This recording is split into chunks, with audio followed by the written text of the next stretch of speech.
또 한 주일 동안 평안하셨습니까? 어느덧 한기가 끝을 향해 가고 있습니다. 오늘은 2기 교과 벌써 제10과 새 언약이라고 하는 주제로 공부하게 되겠는데요. 오늘부터 열세 안식일까지 제10과는 새 언약이고요. 다음 주는 새 언약의 성소라는 제목으로 공부하고 12과인데 그냥 언약의 믿음 했습니다만 저기도 새 언약의 믿음 이렇게 붙일 수 있습니다. 그 다음 제13과 우리 언약 공부 한 기 동안 공부한 다음에 그거 뭐 어쩌자고요? 네, 살아야죠. 그래서 열세 안식일 마지막으로 새 언약의 삶. 이 13과, 이 13과 중에서 제13과, 모든 과가 다 의미 있습니다만, 제13과 참 재밌습니다. 오늘은 열세 안식일의 이제 끝부분에 새 언약을 주제로 하는 총괄 공부가 되겠습니다. 자, 우리 그걸 공부하기 위해 그동안 공부해온 성경의 언약 이야기 다시 한번 복습하겠습니다. 범죄 이후에 구약에 나타난 언약은 어떻게 진행됐나요? 범죄 이후에 첫 번째가 노아 언약이죠. 방주 지으면서 하나님께서 노아와 함께 언약을 맺으시고 홍수 후에도 언약을 맺으셨죠. 그 다음 아브라함과 언약을 맺으셨습니다. 노아와 언약을 맺으시면서 홍수 후에 하늘에 언약의 표징을 두셨고 아브라함과 언약을 맺으시면서 몸에다가 언약의 표징을 주셨죠. 그렇죠? 근데 우리가 지난주에 미리 공부했습니다만 몸에 준 언약의 표징은 교회 역사가 시작이 되면서 그 시효가 끝났어요. 그렇죠? 근데 시간 속에 베풀어 준 표징은 계명 속에 들어가서 이제 우리에게 영원한 표징이 되었다는 거 확인했습니다. 아브라함의 언약을 거쳐서 이제 모세 언약 혹은 신의 언약이라고 하죠. 시내산 언약이라고 그러죠. 그렇죠? 출애굽기 19장, 출애굽기 24장에서 하나님께서 신의 언약을 체결하시는데 하나님께서 이 신의 언약을 체결하실 때 이스라엘 백성들을 애굽에서 건져내 줄 때 무엇을 근거로 건져내 주셨어요? 하나님께서 이스라엘 백성들을 출애굽시켜 주신 그 근거가 뭐였어요? 걔네들이란다. 참, 저도 모르게 걔네들 나오는 거 봐요. 예, 기왕이 나왔으니까 그냥 하겠습니다. 그래도 한 민족인데 그렇게 하면 안 되겠네요. 그분들, 이스라엘 민족을 하나님께서 출애굽시켜 줄 때 무슨 자격이 있었어요? 자격이 없었다 그랬죠. 하나님께서 출애굽시켜준 두 가지 근거가 뭐였죠? 성경 자체가 말하죠. 첫째는 뭘 기억하셨어? 이스라엘 백성들을 백성체 출애굽시켜준다고 조상이 누구한테 맨 처음 약속했었어요? 아브라함과 이삭과 아브라함한테 맨 처음 약속하시고 아브라함과 이삭과 야곱에게 반복해서 약속하셨죠. 그러니까 이스라엘 백성들을 출애굽시켜 준 것은 아브라함에게 네 후손 내가 이 가나안 땅으로 돌아오게 할 거야 하고 하셨던 그 약속을 기억하셔서 하신다. 너희들이 숫자가 많음도 아니고 공로가 많음도 아니고 다만 내가 너희를 사랑함을 인하여 그렇죠? 그렇게 하고 건져내 주신 다음에 너희들 내가 이렇게 구원해 줬으니 내 백성답게 살아줬으면 좋겠다 하고 언약을 맺으셨죠. 이게 공식입니다. 언약을 지키면 구원하는 게 아니에요. 구원하신 다음에 내 백성답게 이렇게 살면 좋겠다 기대하셨죠. 그렇게 해서 가나안 땅에서 이스라엘 백성들의 삶이 시작이 됐는데 여러분 잘 아시죠? 맨 처음 그들을 다스린 사람들은 어떤 사람들이었어요? 처음에는 사사들이 다스렸어요. 여호수아 이후에, 그렇죠? 사사들이 다스리다가 사무엘 시대에 와가지고 이 사람들이 왕을 주세요, 왕을 주세요. 우리도 왕이 있어야 되겠나이다. 이렇게 왕을 달라고 이렇게 하잖아요. 그래서 왕을 줬죠. 여러분, 달라 그러면 하나님께서 내키지 않으시지만 허락하세요. 그래서 왕정이 시작이 되죠. 그래서 첫 번째 왕이 누구였어요? 사울, 다윗, 솔로몬으로 이어지고, 솔로몬이 죽고 난 다음에 나라가 둘로 바뀌고, 그리고는 이스라엘이 먼저 멸망을 당한 다음에 이제 남은 건 유다 베냐민 지파밖에 안 남았어요. 북방 이스라엘의 열지파로 구성된 이 이스라엘은 아시리아한테 멸망당한 다음에 이 아시리아 사람들이 여기 이스라엘에 살던 이 열지파는 데려다가 저 엉뚱한 데 흩어놓고 이쪽 땅에는 저 이방 사람들을 데려다 놓고 이런 식으로 북방 이스라엘을 완전히 다 섞어버리고 남방 유다만 남았죠. 남방 유다만 남은 채 히스기야 이후에 좀 지나다가 요시야 왕이 좀 해줄 줄 알았더니 비명 행사하고 그 다음에 이 나라가 몰락의 길로 내려가기 시작합니다. 그때 남방 유다가 막 멸망하려고 하는 그 즈음에 하나님께서 이 백성들을 구원하기 위해 늘 위기 때마다 선지자들을 보내시는데 그때 보낸 선지자가 누구였어요? 남방 유다의 멸망 직전에 하나님께서 그 백성들을 구원하기 위하여 보내주신 선지자 누구? 예레미야. 이렇게 물으면 잘 모르셔도 눈물의 선지자가 누구냐 이렇게 물으면 다 알아요. 성경 퀴즈만 해보셔가지고 하도 울면서 이야기했어. 그때 이 예레미야를 통해 바벨론 포로 잡혀갈 건데 지금까지 해보니 노아 때 언약해보고 아브라함하고 언약해보고 시내산 모세하고 언약을 해봤는데 이 백성들이 결국 이런 역사를 거쳐 또다시 바벨론 포로 잡혀가게 됐을 때 하나님께서 그때 예레미야를 통해 또 하나의 언약을 하나님께서 언약을 반복하시는 것은 기어이 당신 백성을 구원하시려고 그러시는 거예요. 그렇죠? 예.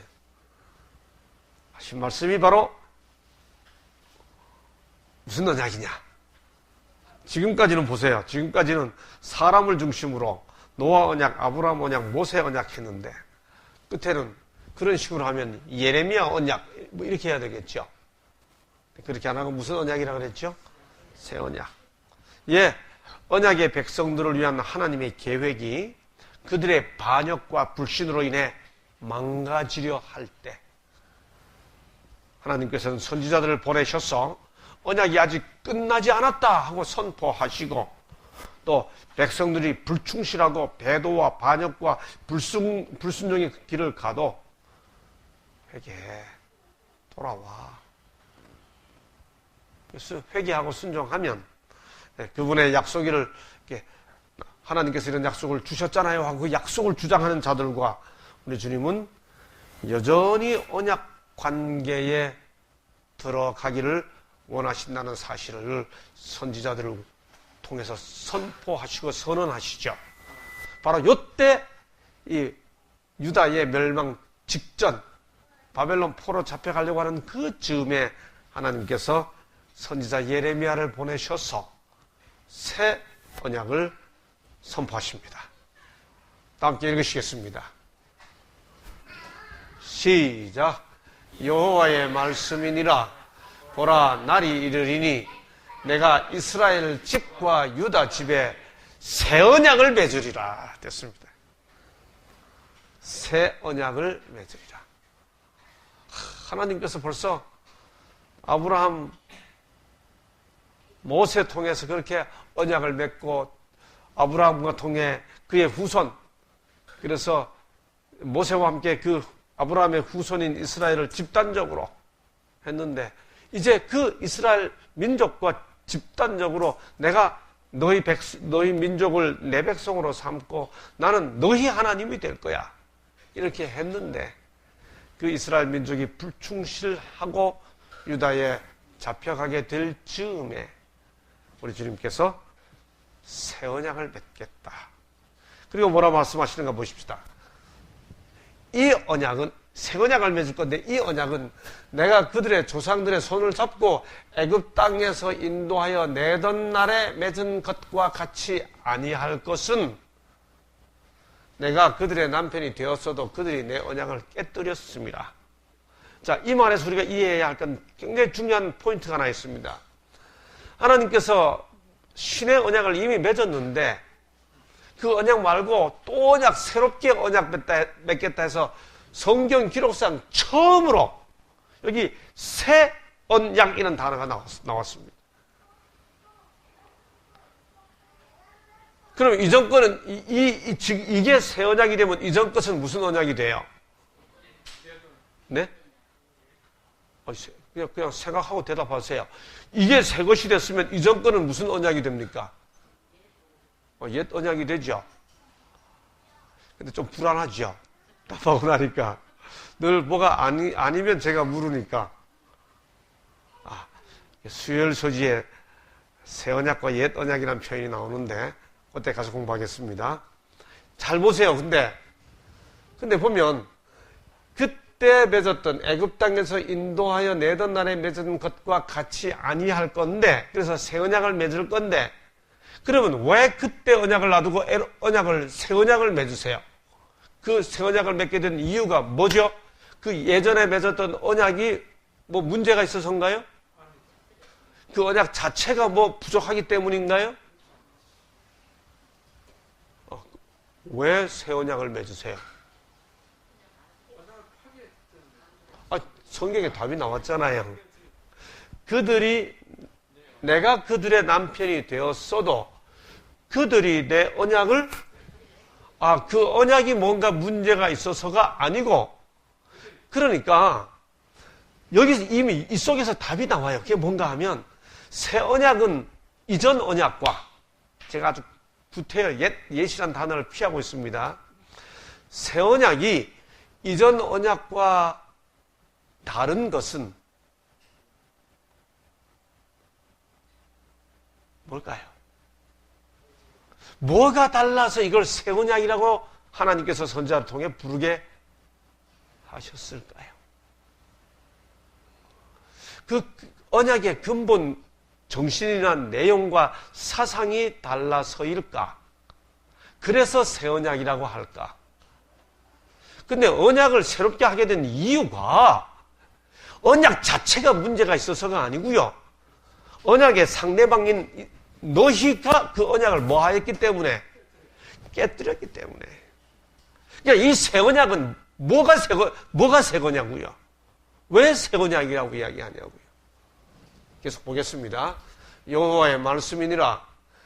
그러나 그날 후에 내가 이스라엘 집과 맺을 언약은 이게 이제 새 언약이라 그 말입니다. 맺을 언약은 이러하니 그 다음 곧 내가 나의 법을 그들의 어디다 두며 속에 두며 그들의 어디에 그러니까 이 새 언약은 언약의 내용을 바꾸는 거예요? 언약의 상대방을 바꾸는 거예요? 하나님께서 언약을 깨뜨린 그들의 마음에 법을 기록하겠다. 이전에는 돌비에 기록했었는데 이 마음에 기록하겠다는 이 말의 의미가 뭐냐고요? 이거는 거듭 말씀드리지만 언약 그 자체가 문제가 있어서 하나님께서 내가 언약을 잘못 맺었구나 하셔서 그걸 새롭게 하시는 게 아니고 언약을 깨뜨린 상대방을 새롭게 하는 거예요. 근데 그 새롭게 하시기 위해 하나님께서 어떻게 하시는가? 근데 특별히 그 마음에다가 법을 기록한다. 네. 참, 새 언약이 기가 막힙니다. 예, 시대 언약의 문제점은 그것이 오래되었거나 낡아졌거나 시대에 뒤떨어졌기 때문이 아니고 그 언약이 이스라엘에 의해 파기되었기 때문입니다. 그 말은 무슨 뜻인가 하면 새 언약은 시대 언약과 다르지 않다 그 말입니다. 여러분, 언약이 반복된다고 해서 새 것이 붙었다고 해서 그 언약의 내용이 달라지는 거 아니에요. 그들이 깨뜨렸기 때문에 언약이 맺어졌고, 그러면 언약을 깨뜨린 그들을 바꾸는 거예요. 어떻게 해요? 이 어떻게가 중요합니다. 신의 언약의 문제점은 아까 좀 전에 말씀드렸는데, 그런 의미에서 새 언약이라는 말은, 그런 의미에서 새 언약이라는 말은 교과책이 기가 막히게 표현했어요. 이건 새로워진 언약이에요. 새로워진 언약이라는 말은 옛 언약을 갖다가 없애버리고 새 언약을 대체하는 게 아니고요. 그 옛 언약을 새롭게 하는 거죠. 그런 의미에서 새 언약은 처음 언약의 완성이요 성취라고 했습니다. 자, 근데 좀 전에 읽은 것처럼 이 새 언약의 특징은 하나님께서 무지개를 보여준다든지 아니면 돌비를 주시면서 무슨 아주 이렇게 기적적인 모습을 보여주시면서 체결하시는 게 아니고, 이 새 언약의 특징은 다시 한번 읽겠습니다. 곧 시작. 곧 내가 나의 법을 그들의 속에 두며 그들의 세상 만사 다 뭐가 어디에서 문제가 생겨요? 베드로가 모두 주를 버려도 나는 따르겠습니다. 그냥 따르겠다 그러면 되지 왜 말을 그렇게 해? 모두 주를 버려도 나는. 여러분, 그럴 때 그게 베드로가 진심이었을까요? 아니었을까요? 그때는 진심이었어요. 근데 자기 울면 진심은커녕 저주할 수 있는 또 다른 마음이 자기한테 있다는 사실을 자기도 몰랐죠. 그래서 나온 말이 내 마음 나도 몰라. 그렇죠? 마음의 문제. 예. 왜 하나님께서 마음을 바꾸세요? 왜 마음에다가 법을 새긴다고 말씀하셨을까요? 이유는 만물보다 거짓되고 심히 부패한 것이 뭐기 때문에 이게 안 되는 거예요. 왜 새벽기도 자기만 하면 되지 왜 새벽기도 한 며칠 하고 나면 어느 집사 안 나왔네 하는 생각은 왜 나는 거예요? 그렇죠? 자기가 헌금 내면 되지 왜 누구는 안 냈네 하는 생각은 왜 드는 거예요? 예, 사람 마음이라는 거죠. 그렇죠? 만물보다 거짓되고 심히 부패한 것은 사람의 마음이다. 우리 주님도 사람의 마음에서 나오는 이 모든 악한 것이 다 속에서 나와서 사람을 더럽게 한다. 겉에서 사람을 더럽게 하는 게 아니고 속에서 나온 게 사람을 더럽게 한다는 거예요. 그렇죠? YC 말씀하시기를 교육과 수양과 의지력의 연단과 인간의 노력은 마음을 변화시키는 일에는 무력하다. 저는 한 사람의 교사로서 교육 무용론자가 아니에요. 교육 잘 받아야 돼요. 수양 잘해야 합니다. 의지력의 연단 필요해요. 그런데 이게 사람 포장은 할 수 있을지 몰라도 마음을 변화시키는 일에는 무력하다. 사람이 죄에서 벗어나서 성결해지려면 먼저 마음 속에서 움직이는 능력이 있어야 하는데 이것은 곧 위로부터 새 생명을 받아. 이게 마음에다가 새겨주는 바깥에서 오는 뭐가 있어야 된다는 거예요.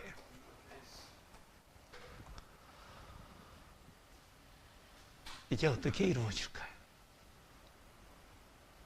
하나님께서는 위기의 때 선지자들을 보내서 계속해서 자기 백성들이 언약의 관계 안에 머물러 있기를 호소한다고 말씀을 드렸는데, 사실 예레미야 선지자를 보내서 그 남방 유다 백성들에게 새 언약을 말씀하시기 150여 년 전에 북방 이스라엘이 그 끝을 향해 가고 있을 때 하나님께서는 선지자 호세아를 보내서 언약이라는 단어를 쓰진 않았지만 같은 정신의 호소를 했었습니다. 그게 뭔가? 이게 호세아와 그의 아내 관계로 비유해가지고 뭐라고 했습니까? 내가 공의와 정의와 은총과 긍휼히 여김으로 내게 장가들며, 하나님께서 호세아 선지자를 통해 그 음녀가 된 호세아의 아내에게, 그가 잘못했는데 하나님 쪽에서 뭐라고 말해? 내게 장가들며 진실함으로 내게 장가들리니 내가 여호와를 알리라. 하나님께서 남편 되시는 그 모습으로 다시 사랑을 호소하잖아요. 그렇죠? 이게 호세아가 잘못해가지고 이 결혼이 문제가 생겼나요? 아니에요. 고멜 때문에 문제가 생겼어요. 그러면 고멜이 돌아오라 고멜이 내가 다 반성하고 하겠습니다 해야 되는데, 반대로 호세아를 통해 하나님께서 말씀하시는 거예요. 공의와 정의와 은총과 긍휼히 여김으로 내게 장가들며, 하나님께서 뭐라 그래? 내가 더 큰 사랑으로 내게 장가들리니. 고멜을 변화시키는데 어떤 방식으로 변화시키시나요? 이게 포인트예요. 새 언약이죠. 그런데 이거는 남방 유다의 멸망 직전에 예레미야 선지자가 말씀하시기 전 150년 전에 있었다면, 여기 남방 유다가 멸망당한 이후에 다니엘과 비슷하게 바벨론 포로 가서 봉사했던 바로 그 시대의 동시대의 선지자인 에스겔이 다시 이 새 언약이라는 단어를 쓰지는 않지만 예레미야 선지자가 말했던 마음의 법을 새긴다는 그 마음 이야기를 다시 에스겔은 이렇게 말합니다. 에스겔을 통해 하나님께서 말씀하시는 거죠. 에스겔 11장 19절, 내가 그들에게 한 마음을 주고 그 속에 뭘 주며? 새 영을 주며, 그 몸에서 돌 같은 마음을 제하고 살처럼 무슨 마음요? 부드러운 마음. 여기 또 비슷한 말씀이 같은 에스겔 36장에 나오는데요. 거기 보세요. 또 새 영을 너희 속에 두고, 하나님께서 율법을 마음에 새겨주겠다라고 말씀하셨는데, 예레미야 선지자가 에스겔은 새 영을 너희 속에 두고 새 마음을 너에게 준다라고 하신 다음에, 그 새 마음이 어떤 마음이에요?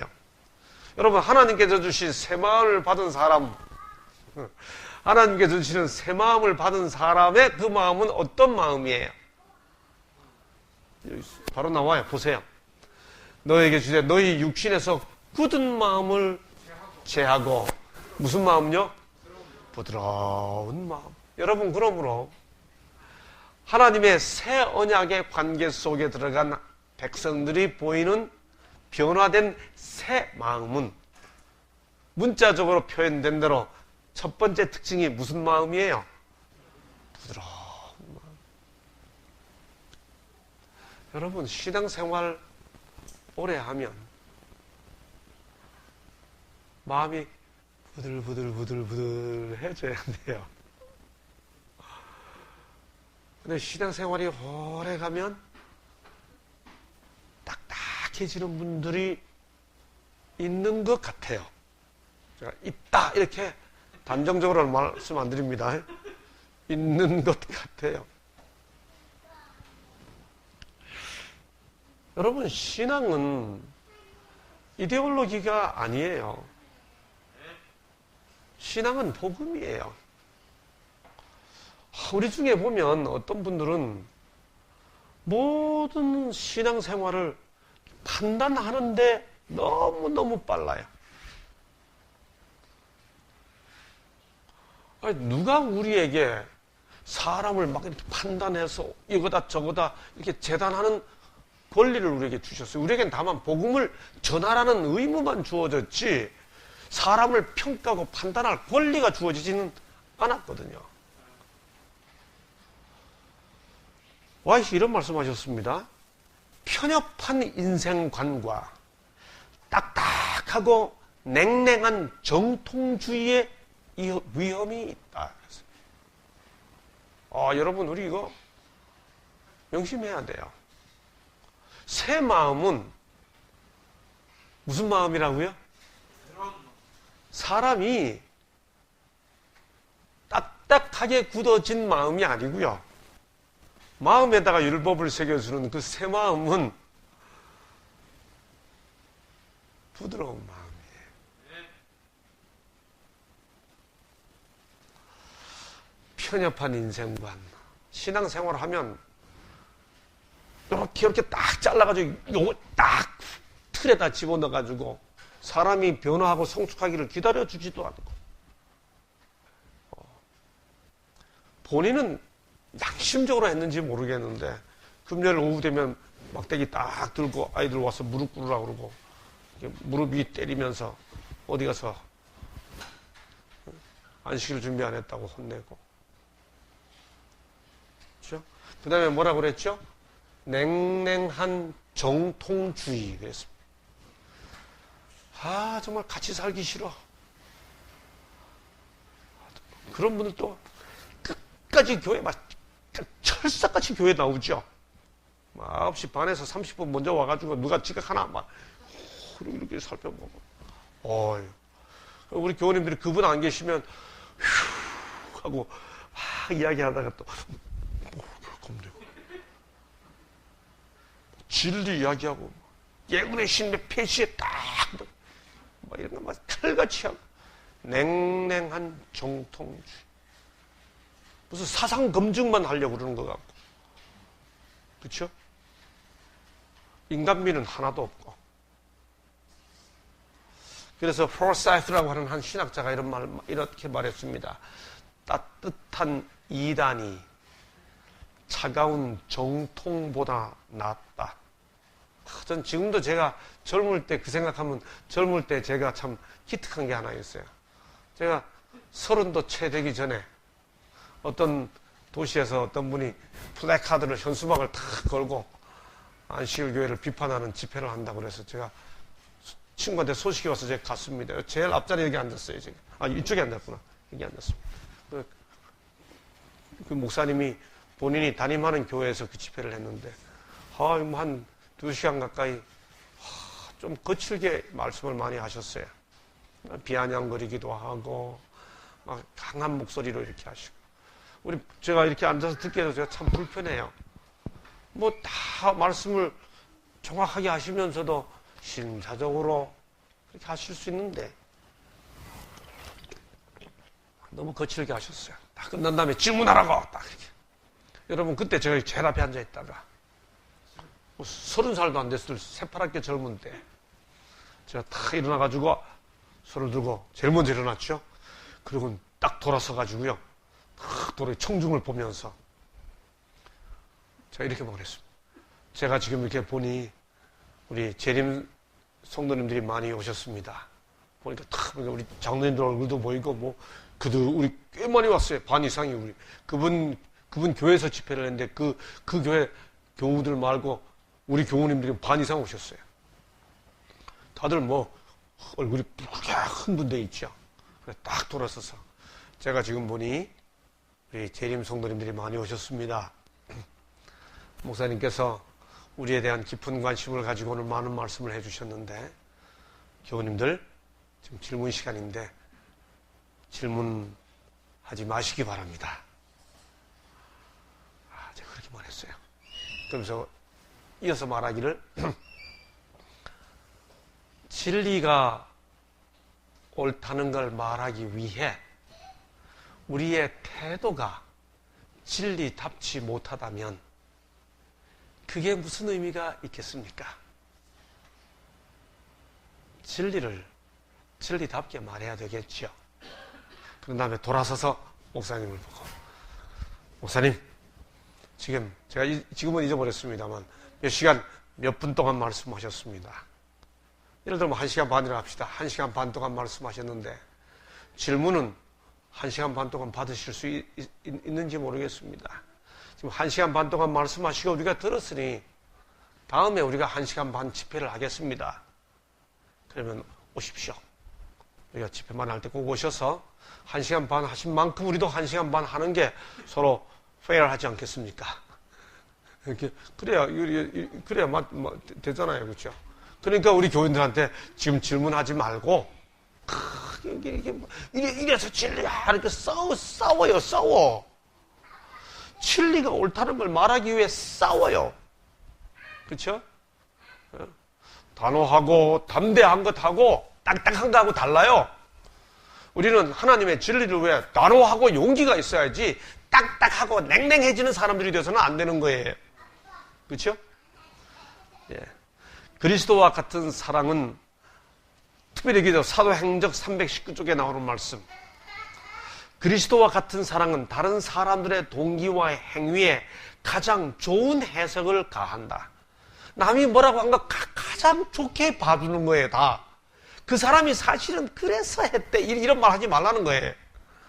이것은 쓸데없이 그들의 잘못을 드러내지도 아니하고 불리한 보고에 열심히 기울이지도 아니하고 그 사람이 그랬대. 그건 왜 그렇게 관심이 많아요? 나쁜 얘기는 특별히. 그렇죠?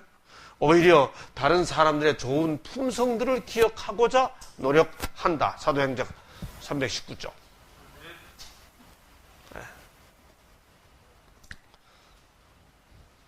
에스겔 18장 31절에 보면, 여기 보면 아까 하나님께서 새 영을 주시고 부드러운 마음을 주시겠다 그랬고, 또 여기 새 영을 너희 속에 두고 새 마음을 너희에게 주신다 그랬죠. 그런데 여기 에스겔 18장 31절에 보니까 너희는 너희가 범한 모든 죄악을 버리고 마음과 영을 새롭게 할지어다 그랬어요. 하나님께서 우리 마음을 새롭게 해 주시는 거예요. 우리가 우리 마음을 새롭게 해야 되는 거예요. 같은 에스겔 썼는데 새 영을 주시고 부드러운 마음을 주신다고 그랬는데 여기는 마음과 영을 새롭게 하라고 말씀하셨어요. 그렇죠? 예.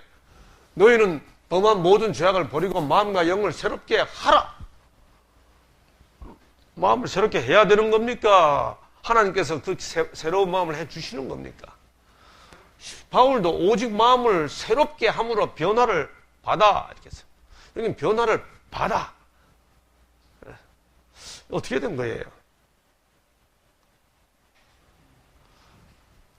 예레미야는 또 다른 곳에서 뭐라 말씀하셨는가 하면 내가 여호와인 줄 아는 마음을 그들에게 주어서 이렇게 합니다. 하나님께서 우리로 하여금 이스라엘 백성들에게 하나님을 하나님으로 알아보는 마음을 주어서 그들이 전심으로 내게 돌아오게 하리니 그런 마음을 주시겠다고 말씀하신 거예요.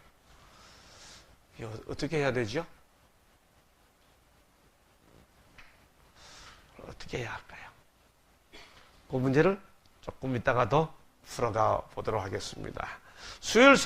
화요일 소지에 보면 옛 언약과 새 언약이라고 그랬습니다. 우리 교과 제목이 이렇게 되어 있어요. 사실 새 언약은 예레미야 선지자가 새 언약은 예레미야 31장 33절에 보면 그러나 그날 후에 내가 어디와 언약을 맺는다고요? 이스라엘 집과 언약을 맺는다 이렇게 씁니다. 그러면 이 이스라엘 집과 맺을 새 언약도 이스라엘 집과 맺으니까 이 이스라엘 집은 유대 백성인가요? 아브라함의 후손 아니죠. 왜? 이미 이사야 56장 6절에 보면 이미 거기 뭐라고 말씀하셨죠? 여호와와 연합하여 그를 섬기며 여호와 이름을 사랑하며 그의 종이 되며 안식일을 더럽히지 아니하며 나의 언약을 굳게 지키는 누구마다. 저는 이 성경절만 보면 생각이 나요. 고등학교 3학년 생각나는 사건이 하나 있어요. 고등학교 3학년 때 처음 교회 나와가지고 성경을 배우면서 안식일을 배우고 하니까 막 가슴이 충만하게 차올랐어요. 그래서 그때는 이게 나이도 어리고 경험도 없고 하니까 사람들에게 부드럽게 감동을 줘서 말씀을 전해야 되겠다 그런 생각 하나 안 하고 막 용기가 가득해가지고 너희들 왜 엄한 날에 엉뚱한 날에 예배 드리냐 이러고 가서 싸우기만 할 때에 한 번은 어떤 분이 뭐 성경 토론을 잘한다고 그래서 저와 친구가 그분을 찾아갔습니다. 조그만 골방에서 호롱불 켜놓고 만났는데 이분에게 우리가 안식일을 증거했죠. 그랬더니 이분이 이 구절을 딱 찾으세요. 여러분 이사야 56장 6절을 딱 보면 여기 나의 언약을 굳게 지키는 이렇게 되어 있죠. 이게 옛날 개역 한글에는 뭐라고 번역되어 있는가 하면 굳게라고 되어 있지 않고 굳이 이렇게 되어 있습니다. 그 굳게라는 말의 다른 표현 굳이 그겁니다. 근데 이분이 그걸 어떻게 읽었는가 하면 굳이 지키는 자는 이 말을 굳이 굳해요. 그래서 뭐라고 하는 거야? 이거 보라. 학생 똑바로 성경 읽으라고. 당신 그렇게 굳이 안식일을 지키고 싶으면 당신 지켜. 제가 당황했어요. 아, 그렇구나. 성경이 나의 언약을 굳이 지키는 자마다 안식일을 지켜 더럽히지 아니야. 이거 굳이 그렇게 하고 근데 나한테는 말하지 마. 이건 그때 제가 합수를 못하고 왔어요. 나중에 늘 제가 이게 남았는데 와가지고 성경 공부하다 보니까 이게 그 굳이가 아니고 뭐예요? 굳게. 네. 사실 하나님께서는 언약을 히브리 민족에게 주신 것이 사실이죠. 그러나 이미 구약에서부터 유다인과 이방인이 다 약속에 참여하도록 초대했습니다. 유다인도 마찬가지고 이방인도 마찬가지예요. 다 초대를 했어요. 초대를 다 했습니다. 그렇죠? 유대인과 이방인 다 초대했어요. 그런데 초대한 다음에 그들이 하나님의 언약에 들어가려면 그들이 그 언약에 동의해야 하죠. 받아들여야 합니다. 이건 오늘날도 마찬가지예요. 하나님께서 마음을 바꿔주신다는 것과 우리 보고 마음을 새롭게 하라는 말이 하나님께서 히브리 민족에게 새 마음을 주시겠다고 새 언약을 말씀하시는 것하고 너희와 새 영과 마음을 새롭게 하라는 말이 이게 충돌되거나 서로 이게 모순되는 말씀이 아니고 이것이 같은 의미라는 것이 어떻게 확인되는가? 그건 뭔가 하면 하나님께서 새 마음을 주시는데 그 마음을 받아들이는 여부는 결국 누가 하는 거예요? 그걸 받아들여야 내가 새 마음을 갖는 거죠. 그렇죠? 여러분 그러므로 하나님께서 똑같이 주시는데 그걸 어떻게 받아들이냐 하는 것은 내가 해야 되는 거예요. 여기 사도행전에 보면요. 사도들의 말씀을 듣고 마음에 찔린 두 가지 다른 반응이 있어요. 이게 헬라어 원어는 다른데 우리말 번역은 똑같아요. 마음에 찔려라는 말이 딱 두 번 나옵니다. 성경 전체에서. 사도행전 2장 37절에 보면 베드로와 그 사도들이 말씀을 전하자 저희가 이 말을 듣고 마음에 찔려 말씀을 듣고 마음에 찔리고 난 다음에 뭐라고 말했어요? 우리가 어찌할꼬 했어요. 여러분 그런데 스데반이 말씀을 전하자 그들이 스데반의 말씀을 듣고 어떻게 됐어요? 마음이 찔렸습니다. 마음이 찔리니까 그 다음에 어떻게 반응했어요? 스데반을 향해 이를 갈았습니다. 똑같이 말씀을 듣고 마음에 찔렸는데 오순절 때는 그들이 우리가 어떻게 해야 할까? 라고 반응했고 스데반의 설교를 듣고 마음에 찔린 그들은 뭐 했어요? 이를 갈았습니다. 하나님의 말씀의 역사로 마음이 찔리는 건 똑같은 결과인데 그 결과에 내가 어떤 반응을 하느냐는 것은 어찌할꼬 할지 이를 갈지는 사람에 따라 결정이 된 거죠. 예, 마음에 찔리게 해주시는 것이 우리를 새롭게, 우리 마음을 새롭게 하시는 하나님의 역사죠. 그걸 받아들이는 것이 우리의 영과 마음을 새롭게 하는 거죠. 그러니 하나님께서 우리 마음을 새롭게 하신다는 말씀과 우리 보고 마음을 새롭게 하라는 말은 다 같은 말씀이에요. 무슨 되는 말씀이 아니지요. 그렇죠? 예, 이게 새 언약입니다. 성경은 새 언약을 더 좋은 언약이라고 말씀을 하세요. 그러나 아까 이미 말씀드린 것처럼 이전 언약과 새 언약은 그 언약의 구성과 내용이 차이가 있어요, 없어요? 없어요. 그런데 성경 자체가 새 언약을 더 좋은 언약이라고 말합니다. 내용의 차이가 없다면 왜 새 언약이 더 좋은 언약일까요? 보세요. 은혜를 통해 구원을 준다는 것도 똑같아요. 두 성경들 찾아보시면 믿음으로 용서의 약속을 주장하는 자들을 하나님께서 찾으세요. 똑같아요. 이전 언약과 새 언약. 하나님께서 믿음의 관계를 통해 그분을 따르기로 하는 자들의 마음에 그의 법을 새기기를 원하신다. 예레미야 31장 33절, 히브리 8장 10절 똑같아요. 그러면 다 옛 언약과 이전 언약과 새 언약이 다 똑같다면 왜 성경 자체가 새 언약을 더 좋은 언약이라고 말하고 있느냐고요. 여기서 퀴즈. 이 김상래는 계속해서 강의를 하면서 의도적으로 새 언약의 반대로 무슨 언약이라고 하는 용어를 피했어요. 옛 언약이라는 표현을 피했어요. 질문. 왜 피했을까를 확인하기 위해 여러분께 드리는 질문. 성경에 옛 언약이라는 표현이 나올까요? 안 나올까요?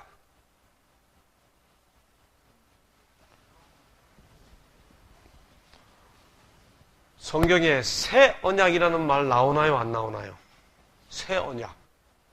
아니, 나오죠. 지금까지 내 새 언약 얘기, 성경에 새 언약하고 딱 나와요. 그러면 성경에 옛 언약이라는 표현이 나올까요? 안 나올까요? 나옵니다. 김장도님, 왜 안 나와요? 정말 안 나옵니까? 안 나오는 것 같아. 나오면 물을 리가 없으니까 안 나올 것 같아서 안 나온다 그랬습니다. 예. 우리 공과책에 옛 언약과 새 언약이라고 딱 우리 교과도 그렇게 표현되어 있는데 저 왜 저런 질문을 할까? 우리말 성경도 잘 읽어보시면요. 성경에는 옛 언약이란 말이 없어요. 다 함께 히브리서 8장 7절 여러분 성경 찾아보세요. 지금 히브리서 8장 7절 빨리 찾아보세요.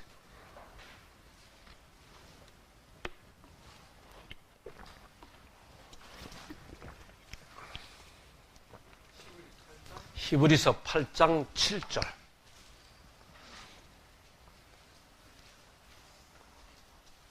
정도님 거기 무슨 언약이라고 그랬죠? 첫 언약이라고 그랬죠? 9장 1절 보세요. 15절 보세요. 9장 15절.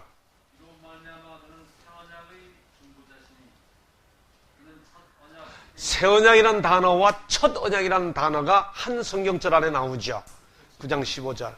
여러분, 성경에 새 언약은 분명히 나오는데 옛 언약이라는 표현은 안 나와요.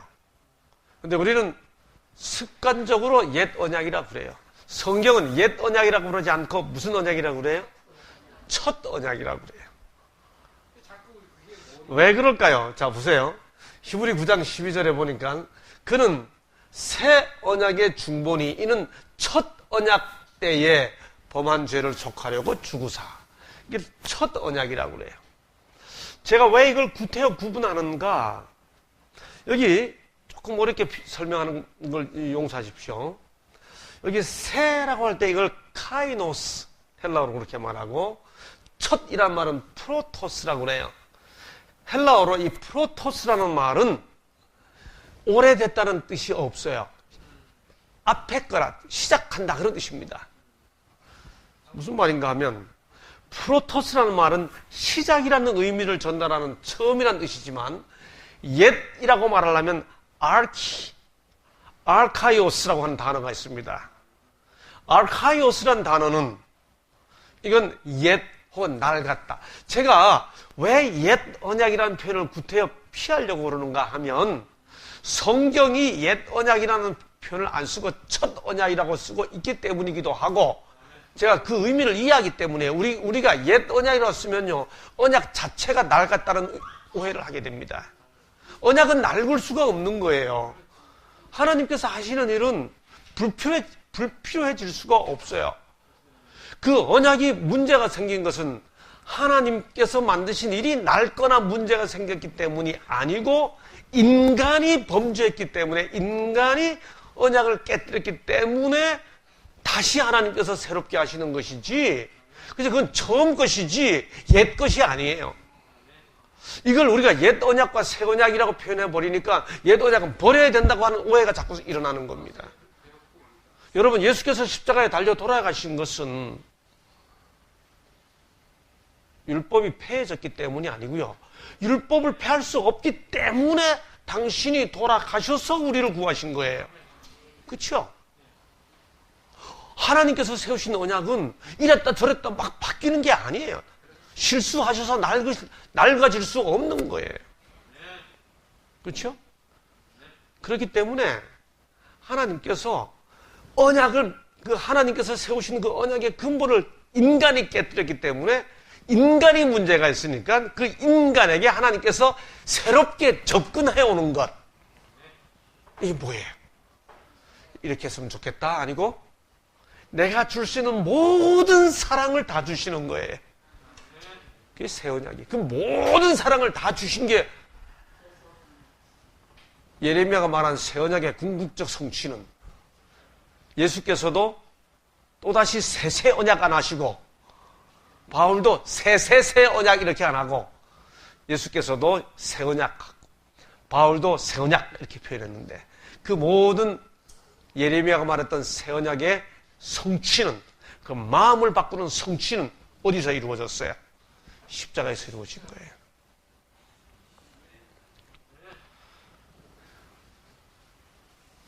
예. 여기 보면 누구든지 그리스도 안에 있으면 새로운 피조물이다. 이게 새 언약 할 때 카이노스 똑같아요. 근데 이전 것은 지나갔으니 할 때 이전 것 할 때 이게 바로 낡았다는 아르카이오스예요. 그러니까 옛 하나 이제 없애버려야 할 것, 잊어버려야 할 것 할 때는 프로토스가 아니고요. 아르카이오스예요. 그러니까 옛 언약이 아닙니다. 언약은 옛 것이 될 수 없어요. 인간 때문에 잘못된 첫 언약. 하나님께서 그 우리를 그렇게 된 우리를 다시 구원하기 위하여 우리에게 새롭게 다가오시는 것, 절대 사랑을 보여주시는 십자가를 통해. 예, 그래서 바로 이것 때문에 이게 더 좋은 언약이 되는 거예요. 언약 자체가 이전 것보다 이게 더 좋았기 때문이 아니고 우리에게 다가오시는 사랑이 우리 마음을 변화시키기 때문에 그래서 그러나 이제 그는 더 아름다운 직분을 얻으셨으니 그는 더 좋은 약속으로 세우신 더 좋은 언약의 중보시라. 예, 이걸 뭐라고 이야기합니까? 거듭 말씀드리지만 옛 언약이 실패한 원인이 뭐죠? 저 첫 언약이 옛 언약이 아니에요. 저 첫 언약이 무흠하였더라면 둘째 것을 요구할 일이 없었으려니와. 예. 그다음 왜 흠이 생겼어요? 그들이 깨뜨렸기 때문이에요. 옛 언약의 문제점은 언약 그 자체에 있었던 것이 아니라 백성들의 불신이었죠. 이것이 그때 나타나줬던 것, 그들이 하나님께 언약을 맺으면서 십자가를 바라보게 해줬던 것이 성소제도였습니다. 우리 다음 주에 그걸 좀 더 자세히 공부할 겁니다. 그들이 섬기던 성소도 하늘에 있는 것의 모형과 그림자였습니다. 그렇죠? 예? 율법은 장차 올 좋은 일의 뭐요? 그림자일 뿐이요 참 형상이 아니라, 물론 그것도 다 사랑이었어요. 그러나 십자가, 우리 주님의 봉사는 실체죠. 그런 의미에서 내용이 바뀐 게 아니고 우리는 이제 그 실체를 보기 때문에 더 좋은 언약인 겁니다. 그렇죠? 그리스도를 예표하던 희생제사는 끝났다. 그러나 사람들은 세상의 죄를 위하여 바쳐진 참된 희생 제물에 눈을 돌렸다. 지상의 제사장 직분은 끝났다. 그런 의미에서 예수께서는 새 언약의 제사장이십니다. 이 새 언약에 대해 가장 명쾌한 해설은 그리스도를 대제사장으로 강조하고 있는 히브리서입니다. 다음 주 교과를 기대하게 만들어줍니다. 그리스도의 하늘 봉사는 새 언약의 약속과 정교하게 얽혀 있습니다. 구약의 성소 봉사는 옛 언약. 교과책은 옛 언약에 갔어요. 또 그거 그랬다고 이제부터 옛 언약 쓰는 사람은 성경 모른다고 또 그렇게 하지 마시고, 성경의 첫 언약을 저분은 옛 언약이라고 계속 쓰고 있구나, 이렇게 이해하고 들으세요. 제가 늘 말씀드린 대로 예언의 신이 아니고 예언의 선물이 맞아요. 그러나 예언의 신이라고 표현하는 분이 계시면 저분은 이 책의 저자를 말씀하시는구나 하고 이해하고 들어주시면 돼요. 그렇죠? 그러니까 또 구태여 또 싸우실 필요가 없어요. 예. 예, 정확히 알고는 계셔야 되죠. 알고는 있어야 돼요. 예, 예수께서 다시 크게 소리 지르시고 영원히 떠나시니라. 예, 성소 휘장이 찢어져 둘로 예수께서 돌아가셨잖아요. 성소가 끝났죠. 예, 이제 다시는 염소와 송아지 피를 반복해 드리지 않습니다. 예수께서 단번에 성소에 들어가셨기 때문입니다. 이 모든 것이 이루어지는 근거가 십자가입니다. 그렇죠? 새 언약으로 사람의 마음을 바꾸십니다. 율법을 어디다 새긴다고요? 마음에 새깁니다. 이걸 새기게 하기 위해 주님께서 뭘 보여주셨어요? 우리에게 십자가를 보여주셨습니다. 그걸 그런데 받아들이는 것을 가리켜 뭐라 그래요? 새 마음을 가지라고 이야기합니다. 우리가 새 마음을 가져야 됩니다. 그걸 받아들이는 겁니다. 그래서 이렇게 말합니다. 인간의 마음을 본래의 위치로, 즉 창조 때의 본래의 위치로 돌아가게 만들어주는 것이 무엇인가? 그것은 갈바리의 십자가이다. 이 사랑에 터치되어 주의 십계명이 우리 가슴에 새겨지는 경험이 이루어져야 하는 거지요. 마음 이야기 마무리하기 전에 하나만 짧게 하고 마치겠습니다. 성경에 보면 새 마음을 받은 사람이 있습니다. 누굴까요? 하나님께로부터 새 마음을 받았는데 그 운명이 비참해진 사람 한 사람이 있습니다. 누굴까요? 이스라엘 초대왕 사울입니다. 사울이 사무엘을 만나서 인정을 받았을 때 사무엘상 10장 9절에 보면 이렇게 말합니다. 그가 사무엘에게서 떠나려고 몸을 돌이킬 때 하나님이 새 마음을 주셨고, 여러분 이 성경책을 읽으면 혼동스럽습니다. 하나님께서 사울에게 새 마음을 주셨는데 사무엘상 10장에 보니까 이후에 사울이 사무엘을 통해 하나님께서 사울에게 새 마음을 주셨는데 이후에 사울의 모습을 보면 다윗을 증오하고 죽이고 하다가 비참하게 운명이 끝나지 않았습니까? 그러면 하나님께서 새 마음을 주셨던 그 새 마음을 갖고도 사울이 왜 이렇게 됐어요? 여러분, 여기 사무엘상 10장 9절에 새 마음하고 에스겔서에 나오는 하나님께서 새겨주겠다고 하는 그 새 마음하고 한국 성경으로는 다 새 마음인데 이게 히브리 원어로 달라요. 사무엘상 10장 9절에 새 마음이라고 번역된, 제가 이게 반대로 적어놨네요. 예, 그거는 여기가 사무엘상, 여기가 에스겔 36장 26절입니다. 이 새 마음은 하다시라고 그래요. 그런데 사울이 받았다는 그 새 마음은 another, 또 다른 그런 뜻입니다. 그걸 아헤르라고 그래요. 이게 무슨 말일까요? 사울은 지금까지 농사꾼이었어요. 집에서 아버지가 가쁘기 때문에 집안일을 도와주는 했지만은 그랬던 사울이 이제 왕이 될 마음이 됐다 이 말입니다. 어떤 직분을 감당하는 그런 마음을 하나님께서 허락하셨다 그 말입니다. 이게 변화되는 마음, 그 하다시가 아니에요. 이게 무슨 뜻인가? 집사 안수를 받는다고 마음이 새로운 마음이 되는 거 아니에요. 이 하다시 마음 없이 아헤르 마음만 받은 거예요.